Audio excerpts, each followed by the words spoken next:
lupa izin sama orang tua. Itu poin yang sangat penting juga tuh. Penting. Kalau yang sudah berkeluarga mungkin izin sama istrinya, sama keluarganya, Sama kayak anaknya. gitu. Iya.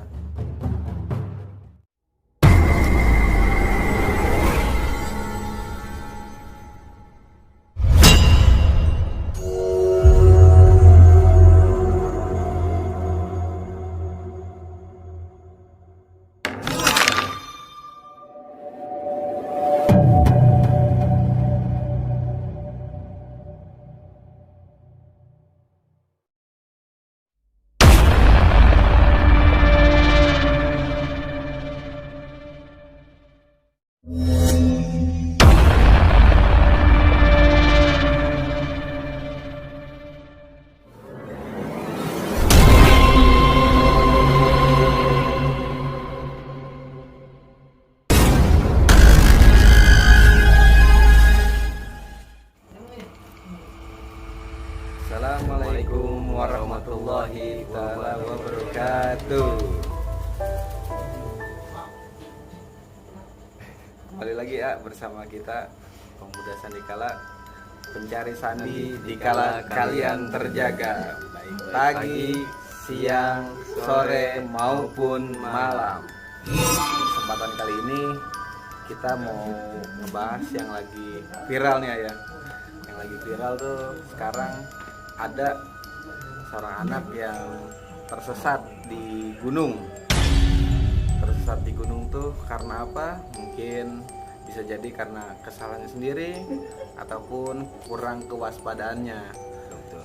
Jadi kita di sini cuma sharing-sharing aja gimana sih ketika di gunung, bahkan bukan hanya di gunung aja, kita tuh harus sopan dimanapun kita berada. Jadi kita di sini para pencari sandi, kita mau bahas sedikit sama Kang Dede. Apa sih ya sebenarnya? Kenapa sih kok bisa sih dia sampai tersesat di gunung kayak gitu? Coba kalau menurut A sendiri itu gimana? Kok bisa sampai kayak gitu? Kalau menurut saya pribadi, masalah ketersesatan di gunung itu ya satu tadi yang dikatakan itu mungkin kurang waspadanya, kurang hati-hati, dan mungkin mereka belum tahu daerah ataupun seluk-beluk di gunung itu sendiri. Ya, mungkin suaranya agak dikerasin dikit kita. Iya. Kita lagi ini langsung on the spot nih. Kita langsung tiba-tiba langsung main ke Padepokan, langsung tanya-tanya sama Ane tentang gimana sih kok bisa ya kayak gitu. Pasti bisa ya. Nah di sini kita dari sisi ketika kita main di gunung itu emang sebenarnya harus apa dulu sih ya, kita dari sisi segi ke manusianya dulu lah, jangan ke hal gaibnya dulu kayak gitu lah. Jadi sebelum mendaki gunung ataupun menjelajah gunung itu sendiri, satu pembekalan dari diri sendiri itu yang harus dipersiapkan itu bukan hanya dari fisik, dari kesehatan kita. Jadi kewaspadaan itu yang nomor satu waspada, dan keduanya kita pun tidak harus sembarangan masuk ke satu daerah, apalagi suatu pegunungan yang dimana pendaki gunung itu belum tahu seluk-beluk, dalam artian posisi gunung itu menyimpan misteri atau tidak. Tapi kalau menurut saya, segala sesuatu itu jangan sampai dicampur adukan dengan misteri-misteri dan hal-hal yang ganjil. Bisa terjadi orang tersesat itu karena kesalahan dia sendiri tanpa adanya permisi ataupun etiket baik buat dia. Apakah emang niatannya yang berbeda, yang dimana niatan sebelumnya seperti ini, tapi setelah terjadinya mendaki ke gunung ada pantangan atau larangan yang mereka tidak sadari. Dan kalau ditarik kesimpulan mungkin dimanapun kita berada, kita kayak sedang bertamu atau kita jangan lupa salam ya mungkin salam. Kita jangan lupa salam terlebih dahulu, baik itu dimanapun berada. Jangan lupa berdoa mungkin ayah. Berdoa. Terus kalau bisa juga jangan lupa izin sama orang tua, itu Nah, itu lebih poin penting. yang sangat penting juga. Istrinya, keluarganya, Sama kayak gitu. anaknya. Iya. Kalau masih yang bujang, untuk keluarga ditambahkan izin dulu sama orang tua ya, karena izin orang tua tuh sangat penting biar orang tua juga nggak khawatir kayak gitu ya. Jadi kita di sini juga kan kemarin sempet tuh di Gunung Mantu yang lagi viral lah. Jadi namanya Mas Gibran ya. Mas Gibran. Ya itu di situ dia sempat tersesat kurang lebih 6 hari. Dia ada pengalaman goibnya juga. Jadi di situ wah, jadi semua mengarahkan ke hal-hal goib. Nah kalau dari sisi pandang A tuh kayak gimana tuh A? Dia bisa kayak gitu kah atau emang kesalahan pure pribadinya? Kalau menurut pandangan saya pribadi, jadi apa ya, jangan segala sesuatu hal itu selalu dicampur ataupun dikait-kaitkan dengan makhluk gaib. Yang tadi dikatakan mungkin bisa terjadi beliau itu tersesat ataupun gimana karena kesalahan beliau, karena mungkin beliau belum pernah mendaki gunung yang dituju. Bisa saja terjadi karena beliau belum tahu lokasi-lokasinya yang mereka tuju, sehingga di situ beliau mungkin larangan-larangan di gunung itu beliau belum mengetahui. Jadi jangan sampai buat pendaki gunung itu sembarangan untuk mendaki gunung. Dan di samping itu, sebelum mendaki gunung harus banyak bertanya dulu dan tahu dulu apa akibatnya jika mendaki gunung, dan mungkinkah di gunung ini aman ataupun gimana. Jadi harus safety itu bukan hanya dari dari diri kita ataupun dari pembekalan kita. Pembekalan itu harus dari diri sendiri, harus yakin, berdoa, dan memohon ridhonya dari orang tua. Ketika kita tersesat ataupun gimana, ketika kita punya ridho dari orang tua, insya Allah kita selamatkan. Mungkin itu ada kesalahan dari dirinya sendiri, bukan yang mungkin kurang hati-hati, kurang waspada. Dan pesannya buat pendaki gunung itu haruslah tahu dari mana kita masuk dan tujuan kita sampai di titik mana, itu harus tahu. Walaupun saya kurang berpengalaman dalam mendaki gunung, tapi buat saya pribadi jangan pernahlah mengaitkan segala sesuatu itu dengan makhluk gaib ataupun makhluk astral, karena mereka pun tidak senang, tidak suka jika selalu dikait-kaitkan dengan hal seperti itu. Mungkin ada kesalahan dari dirinya sendiri itu yang tidak disadari.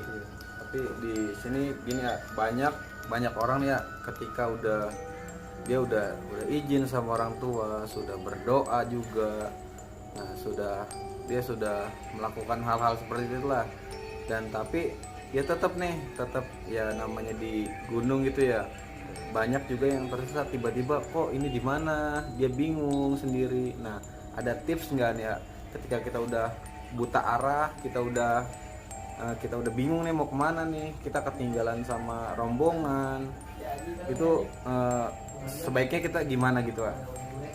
Kalau menurut saya, ketika kita tertinggal dari rombongan ataupun kita bingung ataupun kita tidak tahu arahnya, lebih baik kita berdiam diri sejenak. Jika emang tidak yakin dan tidak sanggup buat melanjutkan, lebih baik kita putar balik, turun kembali, jangan sampai melanjutkan mendaki gunung. Karena di situ aja pasti kita bisa merasakan akan tersesatkah kita jika kita melanjutkan. Karena kita satu tadi, kalau emang bersama rombongan, kita tertinggal sama rombongan. Jika kita tertinggal sama rombongan, lebih baik kita berdiam diri, mengambil keputusan yang tepat. Lebih baik kita turun, jangan melanjutkan untuk mendaki. Keduanya, yang tadi buat jadi bahan pertanyaan tadi, ketika kita sudah dapat ridho, dapat izin dari orang tua, tetapi setelah mendaki kita mendapatkan kesulitan ataupun mendapatkan rintangan ataupun halangan, lebih baik kita mundur dan pulang kembali ataupun turun dari pendakian itu. Jangan sampai untuk melanjutkan ke titik yang kita tuju. sedangkan kita belum tahu titik yang kita tuju itu aman ataupun tidak. Di situ kadang-kadang manusia itu rasa keingintahuannya itu emang besar, tapi akibatnya juga akan fatal. Seharusnya di situ berpikir, berhenti sejenak, berpikirlah di situ. Ketika kita tidak sanggup untuk mendaki, dan apalagi gunung itu banyak larangan, terus di perjalanan kita banyak halangan, lebih baik kita jangan melanjutkan ketika kita tidak yakin. Yakinkan dulu lah. Intinya siapkan fisik kita, kesehatan kita, pemikiran-pemikiran yang positif-positif aja. Jadi jangan ada pemikiran-pemikiran yang negatif. Jadi lurus aja, di mana tujuan kita, langsung ke tujuan kita aja. Tapi kalau emang benar kita nggak sanggup, lebih baik turun. Jadi kita tadi kalau yang saya tangkap, jadi mendingan kalau lagi naik gunung kita udah bingung, diam sejenak, tenangkan pikiran kita buat tenang dulu. Nah ini ADD lagi sibuk, lagi ada telepon. Kang Dede ada telepon. Tadi ada jeda sedikit, ada telepon. Jadi tadi yang saya simpulkan tuh gitu. Jadi harus benar-benar kita menenangkan diri dalam arti gimana? Kalau susah tenang, kita minta sama Allah, kita berdoa. Kita berdoa sama Allah, minta, ya Allah, minta petunjuk. Dan kalau untuk umat Islam, ketika kita benar-benar udah kita bingung nih arahnya gimana, oh ini kok aneh nih, kita udah lihat aneh, mungkin bisa juga kita di situ bisa kita berazan ya. Kita bisa buat azan untuk mungkin di situ ada yang namanya di gunung tuh kayak gitu, yang jarang dijamah orang lah. Jadi kita coba kita buat azan, insya Allah nanti salah satunya mungkin ya itu ikhtiar kita nanti agar kita dikasih petunjuk, kita mungkin bisa dengan azan juga. Karena saya pengalaman pribadi juga ketika saya pernah tersesat, walaupun saya bukan di gunung, tapi padahal tuh jalur hampir tiap hari saya lewatin. Tapi saya ada suatu hari saya kayaknya di jalur itu saya muter aja. Akhirnya saya sama tuh ngelakuin tadi yang A bilang. Saya diam, saya pikir sejenak, saya nenangin diri. Nah di situ saya inisiatif untuk azan. Untuk azan ya minta perlindungan sama Allah, minta dikasih jalannya lagi. Alhamdulillah saya akhirnya dibukakan lagi, diingatkan lagi, dan sampai akhirnya saya sampai tujuan dengan selamat, alhamdulillahirobbilalamin. Nah di situ tadi kan terkait kalau kita udah lagi tersesat gitu, di situ juga ramai ya sama yang penjaga gunungnya, dia untuk pemanggilannya ya, ketika sudah tersesat gitu, mungkin sudah dibawa ke alam lain, dia memanggilnya pakai sarana paku emas atau disebutannya paku bumi. Nah itu paku bumi itu maksudnya buat apa tuh? Kok bisa ya pakai paku bumi buat manggil si anak yang tersesat itu? Ya mungkin itu syarat yang dimana yang dipergunakan oleh petua-petua dulu ya, itu kan pituahnya. Jadi ya mungkin dengan cara seperti itu, dengan orang-orang primis itu pun ya mungkin mempercayai hal seperti itu. Ya itu bisa aja terjadi karena yang dipakai itu adalah petunjuk dari orang tua dulu. Jadi jangan terlalu terfokus lah dengan tujuan kita, dalam artian untuk mendaki gunung itu jika tidak ada yang penting-penting untuk dituju, janganlah. Menurut saya jangan. Dan ketika kita bimbang ataupun bingung di saat mendaki gunung itu, ya tadi yang dikatakan lebih baik kita berdoa, memohon perlindungan sama Allah. Dan kebanyakan pendaki gunung yang lain juga sering melakukan ritual ataupun doa gitu kan. Itu lebih baik. Jadi sebelum mendaki itu lebih baik kita berdoa dulu, mohon izin sama Allah agar kita dikasih jalan yang dilancarkan sampai ke tempat yang kita tuju. Dan masalah paku itu pun hal yang penuh keganjilan lah, dalam artian bisa percaya, bisa meyakini, bisa pun tidak. Tapi dibuktikan nyata ketika yang tersesat itu bisa kembali. Nah disitulah ambil kesimpulannya, ternyata apa ya yang disampaikan oleh orang tua dulu itu memang betul terjadi, adanya seperti itu. Bukan karena ada campur tangannya makhluk gaib, tapi dengan kekuasaan Allah sendiri lah yang membantu manusia itu selamat dari ketersesatan. Itu mungkin. Jadi seru juga ya. Jadi sekarang lagi banyak yang orang, lagi anak muda yang lagi pada senang naik gunung. Lagi zaman-zaman kayak gini kan emang mungkin banyak orang lagi stres nih, jadi larinya pada lari ke gunung, nyari ketenangan ya. Nyari ketenangan, nyari kesejukan mungkin. Nyari ketenangan, nyari kesejukan. Itu ya. Mungkin yang mereka tuju, yang mereka cari seperti itu mungkin. Ya mungkin tadi kita sedikit aja bincang-bincang sama Kang Dede mengenai anak yang tersesat di gunung. Jadi jangan lupa kita tadi untuk pertama jangan lupa berdoa, izin orang tua, izin keluarga, dan jangan lupa jaga fisik juga ya. Jangan lupa jaga fisik. Jadi mungkin tadi sedikit aja sekilas, mungkin kalau mau lebih detailnya lagi mungkin nanti kita bisa ceritain lagi gimana sih, apa aja hal gaib yang ada di gunung. Karena di gunung tuh emang untuk gaib tuh luar biasa bermacam-macam. Kalau kita melihat ke sisi gaibnya, karena di suatu pegunungan itu jarang dijamah orang, dan di sana masih banyak pohon-pohon rimbun, terus banyak tempat-tempat yang belum pernah tersentuh oleh manusia. Jadi begitu adanya manusia mendaki gunung, dan ketika mereka melarang di suatu tempat ataupun di gunung itu, pasti si makhluk astral ataupun makhluk gaib itu merasa terganggu karena adanya ketidaksopanan kita, adanya kurang tata krama kita menghargai alam itu seperti apa gitu. Jadi kayak makhluk gaib pun penjaga alam sekitar itu pasti ada gitu. Cuman mereka kan tahu manusia, kedatangan manusia ke tempat mereka itu kadang-kadang melihat kearoganan manusia itu sendiri gitu. Jadi keegoisan manusia itu sendiri, ingin menguasai alam semesta gitu kan, ingin tahu apa sih tentang di gunung ini, apa sih gitu.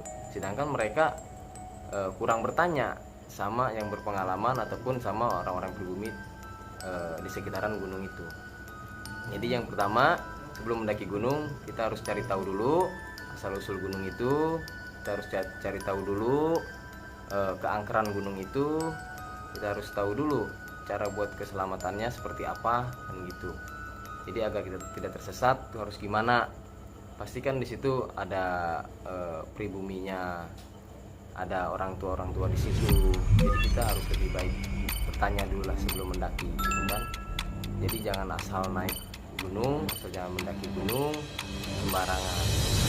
Itu emang hal yang dilarang. Dalam artian dilarang karena di gunung itu, di pegunungan, di alam semesta yang asri itu pasti ada penghuni-penghuni gaib tertentu. Tidak suka dengan kedatangan manusia karena mereka pikir akan merusak alam ataupun gimana kan gitu. Itu yang harus kita jaga. Jadi dalam sisi tentang pandangan kepada makhluk gaib pun kita harus ada uluk salam ataupun kesopanan kita kepada alam. Jadi seperti itu sih. Jadi jangan, intinya mendaki gunung tidak boleh sembarangan lah. Harus ada pertanyaan kepada masyarakat setempat. Kalau tidak bertanya seperti itu, pasti kita akan tersesat. Karena masyarakat masyarakat sekitar itu pasti lebih tahu tentang gunung itu gitu kan. Karena pendaki-pendaki itu kan pasti datangnya dari luar daerah gitu. Disitulah mungkin ketersesatan anak muda kemarin di saat pendaki gunung, kurang hati-hati, kurang waspada gitu. Karena yang didaki ini banyak cerita-cerita mistis, banyak cerita keganjilan di situ. Mungkin kan penasaran. Ketika terjadi beliau tersesat, nah itulah kejadian faktanya seperti itu. Para pencari sandi mungkin ada yang pengen bertanya, boleh nanti di kolom komentar di bawah. Kalau mau tanya-tanya tentang hal gaib yang ada di gunung mana, ya boleh di kolom komentar ditanyakan aja. Mungkin nanti bisa Kang Dede jawab di komennya. Dari sisi kita di sini nanti nggak sekedar hal gaib yang kita jelaskan, jadi mungkin kita juga bisa pakai secara logika juga yang kita nggak semata-mata menyalahkan hal gaib, karena keteledoran manusia pun merupakan salah satu faktor yang membuat orang tersesat di gunung. Ya, mungkin sekian aja obrolan kita malam ini sambil sebatang dua batang menemani para pencari sandi. Ya, semoga kita masih tetap eksis membuat channel ini. Coba request mau apa sih yang kita bahas, ya kita insya Allah kita coba mau jalanin lagi. Ya, sekian dari kami. Wassalamualaikum warahmatullahi wabarakatuh. Salam pencari sandi.